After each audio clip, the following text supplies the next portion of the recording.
Assalamualaikum warahmatullahi wabarakatuh. Kembali lagi di seri aljabar linear dan matriks ya. Pada kesempatan kali ini kita akan membahas tentang vektor dan operasi vektor ya. Nah, sebelum kita masuk ke vektor, tentunya kita perlu ketahui tentang titik ya. Jadi sebelum bicara vektor, kita bicara terlebih dahulu tentang titik. Nah, kita ketahui titik ini bisa berada pada dimensi 1, 2, 3, dan seterusnya ya, sampai dimensi n. Pada dimensi 1 atau satu dimensi, titik ini berada pada garis ya.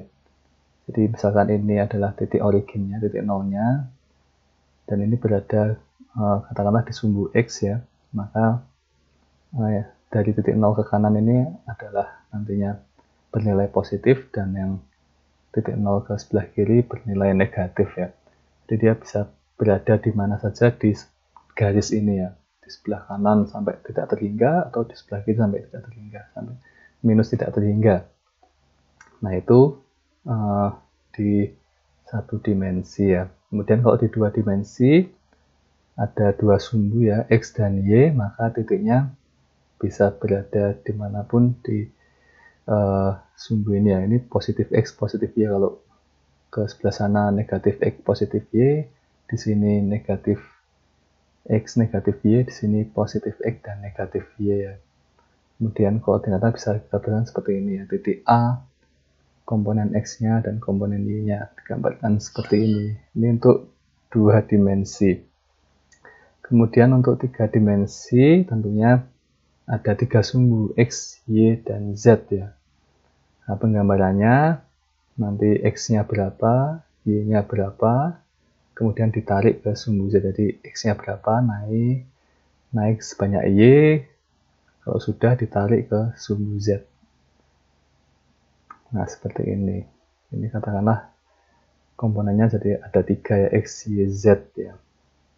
Nah, bagaimana dengan 4 dimensi ya? Tentunya dari 2 dimensi dan 3 dimensi kita bisa menuliskan 4 dimensi, berarti kalau 3 dimensi punya 3 komponen, berarti 4 dimensi punya 4 komponen ya. Hanya sama dengan, nah ini kalau saya pakai X, Y, Z, nanti yang komponen keempatnya sulit, makanya saya di sini pilih yang komponennya bisa enak ya, A1, A2, A3, dan A4 seperti ini. Kemudian kalau misalkan n dimensi ya, berarti untuk n dimensi maka A-nya sama dengan A1, A2 sampai A ke N ya. Nah ini sebenarnya tidak perlu digambarkan, yang penting bisa direpresentasikan titiknya ya. Karena menggambarkan lebih dari 3 dimensi sudah sesuatu yang mustahil. Oke, jadi itu titik. Nah, selanjutnya kita menuju ke vektor ya. Setelah kita tahu titik, kita menuju ke vektor. Nah, vektor. Apa sih vektor? Nah, tentunya vektor ini merupakan besaran yang memiliki arah ya. Jadi namanya vektor pasti mempunyai arah. Nah, kemudian bagaimana tadi? Misalkan saya punya sebuah vektor ya, A, besarannya ini ya, ada 2,3. Nah, ini kalau kita gambarkan di sini, dia tentunya berupa titik. Tapi bagaimana dia bisa menjadi vektor ya? Ini saya gambarkan dulu, A-nya dia komponen pertamanya 2 atau sumbu X-nya 2 di sini. Kemudian komponen keduanya adalah 3, berarti ini naik ke atas. Lihat di sini. Lihat di sini. Nah, ini A 2,3. Nah, ini baru titiknya. Nah, bagaimana supaya dia menjadi vektor? Nah, kalau cuma satu seperti ini ya, kita bisa menarik dari titik origin kepada titik A sehingga dia menjadi sebuah vektor. Kita tarik seperti ini ya, kira-kira seperti itulah ya. Nah, ini berarti A ini adalah sebuah vektor yang ditarik dari titik origin. Ini namanya vektor A ya. Komponennya 2 dan 3. Selanjutnya ada juga vektor yang dia merupakan sepasang titik ya, yang berurutan. Jadi dia ditarik dari titik ke titik. Nah, disebutnya located vector ya. Nah, jadi ada 2 titik A dan B ya. A dan B, A itu 2, 3, sedangkan B adalah negatif 1, 1. Dari sini kita bisa gambarkan, ini titik A nya sama seperti yang tadi. Saya gambarkan dari sini saja, 2 ke samping, dan 3. Nah, seperti ini titik A nya. Ini 2,3. Dan kita gambarkan titik B nya ya. 1 ke samping dan ke bawah. Nah, di sini kira-kira titik B nya sama dengan -1,1.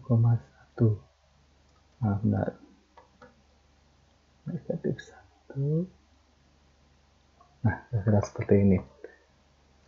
Nah, untuk located vector, maksudnya kita perlu menarik dari pasang titik berurutan ya, jangan lupa berurutan. Maka kita bisa menarik dari sini ya, titik A ke titik B misalkan. Nah, seperti ini. Maka kita menulisnya vektornya seperti ini. Located vector ya, seperti itu. Nah, jadi vektor AB ini kita sudah tahu arahnya seperti ini. Maka selanjutnya kita juga perlu tahu besarannya ya. Besaran dari vektor AB, located vektor AB ini adalah kita bisa mengurangkan antara komponen B1 dengan A1 dan B2 dengan A2 ya. Jadi saya tulis dulu di sini. B1 dikurangi A1, kemudian B2 dikurangi A2. Seperti di sini saya tulis kecil di sini ya. Ini A1, A2, B1 dan B2. Maka hasilnya adalah B1-nya -1 kurangi 2. Oh, ini salah ini. Minus. B2-nya 1 kurangi 3. Maka besarannya adalah -3 kurangi 2. Nah, seperti ini. Di vektor located vektor AB besarannya seperti ini, -3 - 2 arahnya ke sini ya. Oke, selanjutnya kita akan bahas tentang operasi vektor ya. Yang akan kita bahas ada 3, yaitu penjumlahan, pengulangan, dan perkalian. Yang pertama adalah penjumlahan vektor ya. Kita punya 2 vektor di sini ya, yaitu vektor seperti contoh di atas, vektor A komponennya 2 dan 3, vektor B yang 1, 1. Kita gambarkan dulu. Ini vektor A-nya ya, dari sini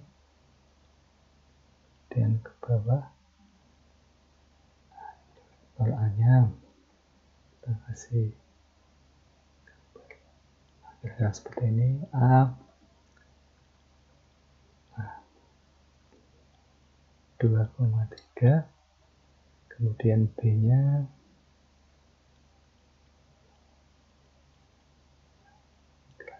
ini kira-kira seperti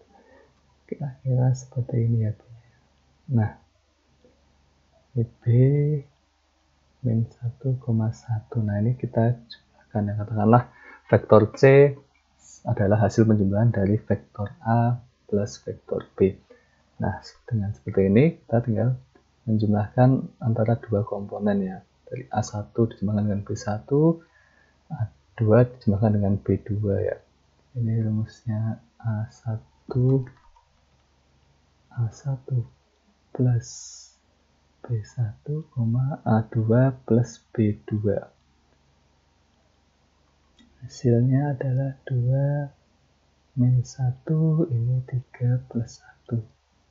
Sama dengan 1,4. Nah, hasil penjumlahannya seperti ini ya. 1,4. Nah, bagaimana? Ini kan tadi 2 dimensi ya. Kalau lebih dari 2 dimensi seperti apa hasil penjumlahannya? Maka saya tuliskan di sini A plus B dalam dimensi yang banyak adalah A1 plus B1, sampai AN plus BN. Nah, seperti ini rumusnya. Sekarang kita kembali, vektor C adalah hasil penjumlahan mana vektor A dan vektor B.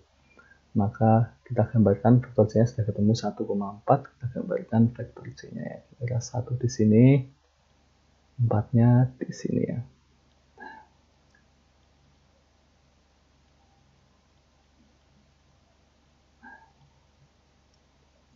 Oh, jangan pakai hijau lah, nggak apa-apa lah. Seperti ini. Vektor C, saya gambar dari sini. C dengan 1,4. Nah, seperti ini ya.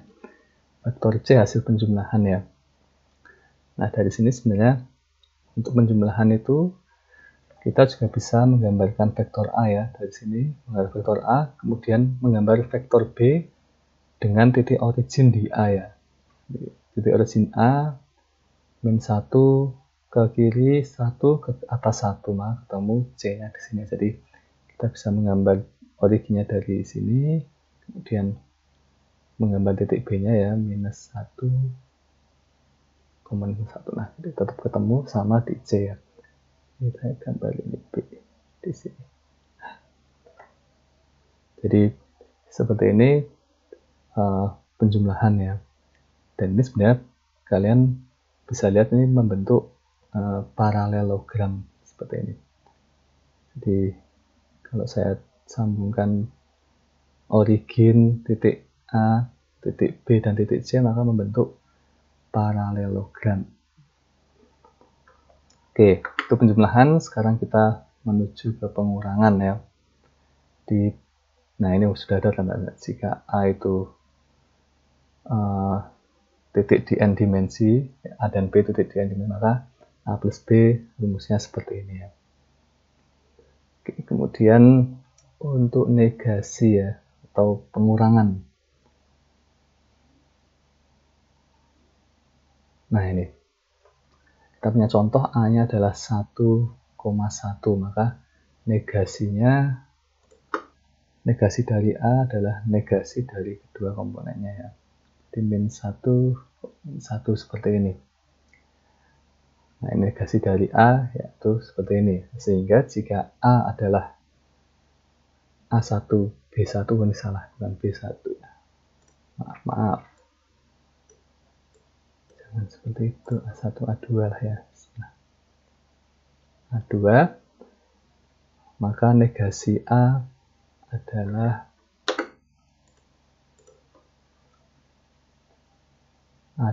minus A1 dan minus A2. Nah, seperti ini.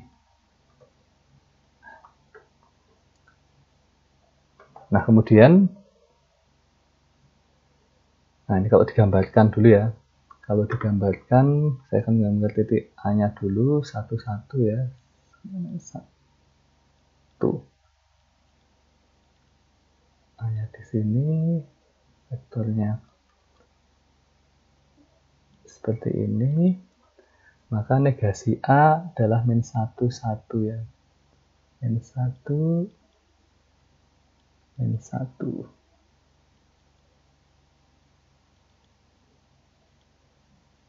Kira-kira seperti ini. Jadi negasi A ini bisa dibilang merupakan refleksi dari vektor A ya.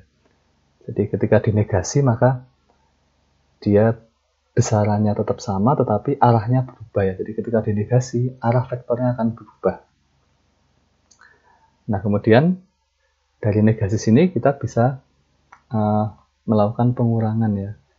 Jadi pengurangan kita lakukan dengan menegasi sebuah vektor dan menjumlahkannya dengan vektor yang lain. Jadi kalau saya bilang A dikurangi B, maka ini akan ekuivalen dengan A ditambah negasi dari vektor B, seperti ini ya. Jadi ketika kalian melakukan pengurangan, bisa langsung dikurangkan juga boleh, atau menjumlahkan dengan negasi dari vektor pengurangnya. Nah, kira-kira itu untuk pengurangan. Yang terakhir akan kita bahas pada video ini adalah perkalian. Nah, untuk perkalian adalah di sini adalah perkalian vektor dengan bilangan skalar ya. Nah, jadi saya punya contoh lagi, vektor A 1,1, maka 2 kali A itu adalah 2 kali 2. Jadi 22 ya. Jadi A itu 1,1, maka 2A adalah 2,2. Nah, sehingga ini juga jika A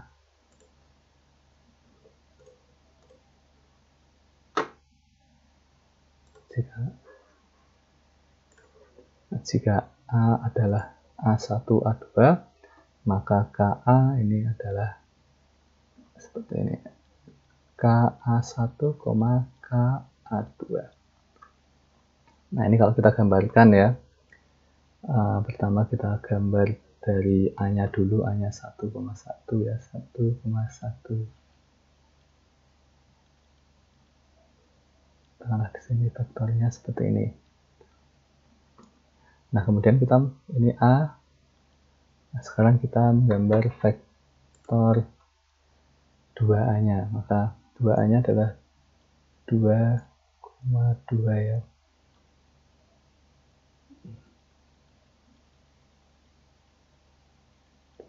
Dua di sini. Nah, jadi 2A ini sebenarnya dia vektornya ini arahnya sama, tetapi menjadi 2 kali lipat ya. Ini bisa kita katakan apa ya, menskalakan vektor ya. Jadi 2 kali vektor A, jadi arahnya sama, tetapi besarnya menjadi 2 kali lipat. Nah, ini bilangan skalarnya bisa berbentuk negasi juga. Kalau negasi minus 2A ya, minus 2A, maka nanti vektornya